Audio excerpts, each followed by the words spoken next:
क्या आपने कभी सोचा है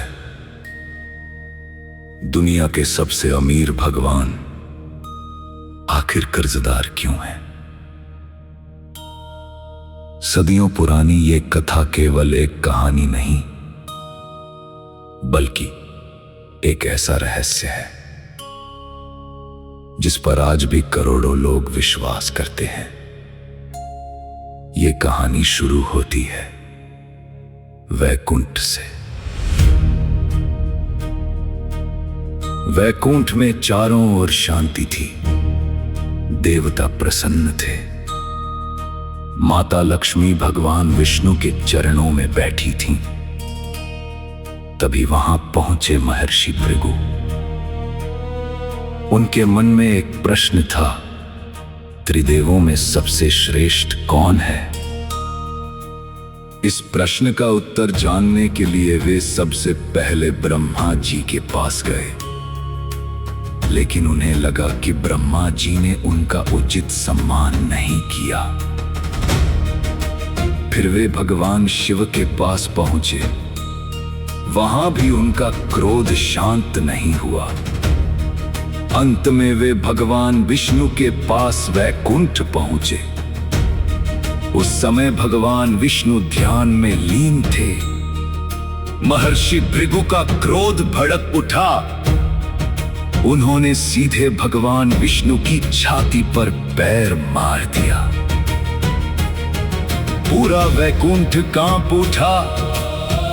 देवता क्रोधित हो गए, लेकिन तभी भगवान विष्णु ने महर्षि भृगु का पैर पकड़ लिया और विनम्रता से बोले, ऋषिवर, आपके चरणों में चोट तो नहीं लगी? ये सुनकर महर्षि भृगु स्तब्ध रह गए। जिस छाती पर उन्होंने पैर मारा था, वही माता लक्ष्मी का निवास माना जाता है। ये अपमान माता लक्ष्मी सहन नहीं कर सकी। वे क्रोधित होकर वैकुंठ छोड़कर पृथ्वी पर आ गई। माता लक्ष्मी के जाने के बाद भगवान विष्णु अत्यंत दुखी हो गए। वे उन्हें खोजते खोजते पृथ्वी पर आए। कहा जाता है कि वे आज के तिरुपति बालाजी मंदिर की पहाड़ियों पर आकर रहने लगे। अब भगवान विष्णु श्रीनिवास कहलाने लगे। एक दिन जंगल में घूमते समय उनकी नजर एक राजकुमारी पर पड़ी। उस राजकुमारी का नाम था पद्मावती। पहली ही नजर में दोनों एक दूसरे को अपना दिल दे बैठे।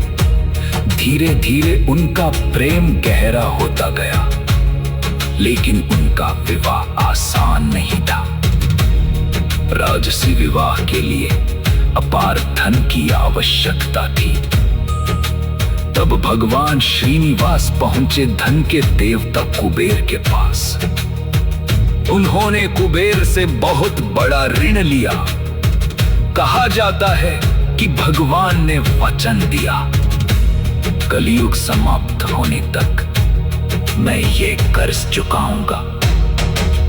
भव्य रीति रिवाजों के साथ भगवान श्रीनिवास और पद्मावती का विवाह संपन्न हुआ।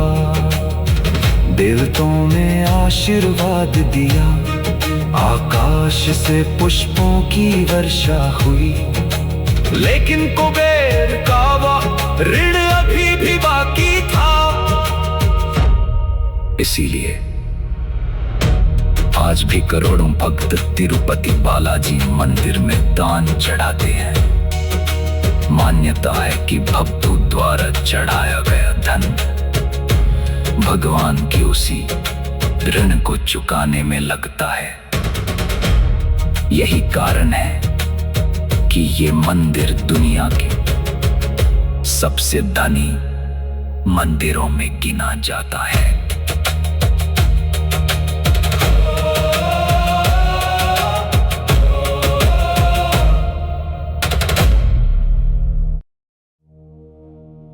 लेकिन कहानी यहीं समाप्त नहीं होती। कहा जाता है कि आज भी भगवान बालाजी की मूर्ति में दिव्य शक्ति मौजूद है। मंदिर के पुजारी बताते हैं, भगवान की मूर्ति के बाल कभी उलझते नहीं। मूर्ति का तापमान मनुष्य के शरीर जैसा महसूस होता है और मंदिर में एक दीपक सदियों से लगातार जल रहा है। आज तक कोई नहीं जान पाया ये कैसे संभव है। और सबसे बड़ा रहस्य,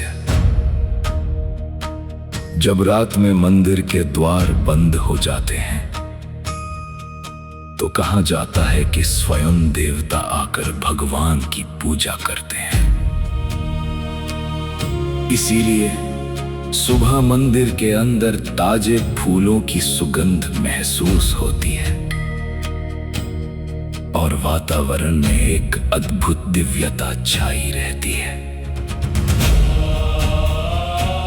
आज भी लाखों भक्त दूर दूर से तिरुपति बालाजी के दर्शन के लिए आते हैं। कहा जाता है कि जो भी सच्चे मन से यहाँ प्रार्थना करता है, भगवान उसकी मनोकामना अवश्य पूरी करते हैं। तो क्या ये केवल आस्था है या सच में?